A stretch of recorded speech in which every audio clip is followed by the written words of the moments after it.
I greet you in Jesus' precious name.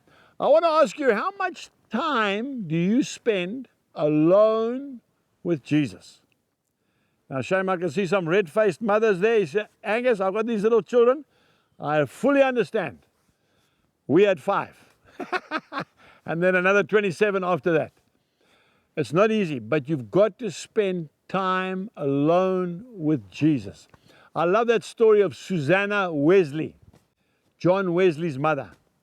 She had 18 children, I think. Definitely 18, maybe even a couple more. And she lived in a small little house. Her husband was a padre. That's right, he was a preacher. And of course, she was the mother of Charles Wesley, the hymn writer, and John Wesley, the preacher who started the Methodist Church, or it started after him, and literally changed the whole world. He said his mother influenced him more than all the great theologians, John Calvin, Count Zinzendorf, all these great men of God. My mother influenced me more. And she used to spend time alone with Jesus. He said early in the morning when we were getting ready for school, 18 children, folks, in this little house. Mom didn't have anywhere to go. She would sit in front of the fire, she would take her apron and she would throw it over her head. When she did that, all of the children knew, Mommy is talking to Jesus. Mommy is alone with Jesus. No one talked, not from the youngest to the oldest. We need to spend time alone with Jesus. There is no excuse and no exception, because if you don't, you are doomed to fail.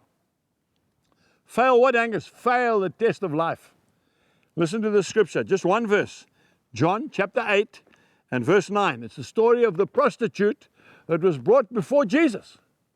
That prostitute was brought before Jesus because the Pharisees wanted to test the Lord. It wasn't about the woman. They were going to stone her to death, which was the law of Moses. Listen to this. John chapter 8 and verse 9. Then those who heard it, this is where Jesus said, he who is without sin cast the first stone, being convicted by their conscience, went out one by one, beginning with the oldest and even to the last. Now listen to this. And Jesus was left alone, and the woman standing in the midst. She had the privilege of standing alone with God. What about you, my dear friend?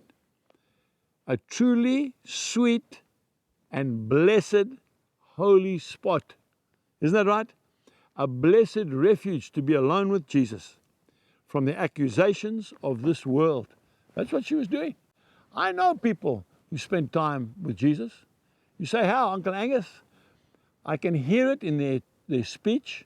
I can see it in their character, their personality. They are normally people that are quiet. They are normally people that have patience. They are normally people that are full of the love of God. They are the type of people that would not walk past an old woman who's trying to cross the road. No, they would stop, even though they're busy, and they would help her across the road first. Why? Because they had been alone with Jesus. And when that car guard, looking very cold on a winter's day maybe, instead of giving him a certain amount of money, they'd give him double the amount. Why?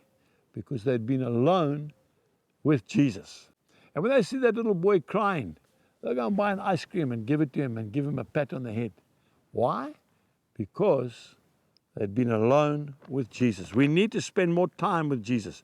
The weariness and the sorrows of this world wear you down. You need to get alone with Jesus, to be able to speak with God alone. Humility, gentleness, love comes from spending time with Jesus. How much more should we spend time with Jesus in these last days? Goodbye. We trust that you have been blessed by today's message. For more information, please visit angusbuchan.com.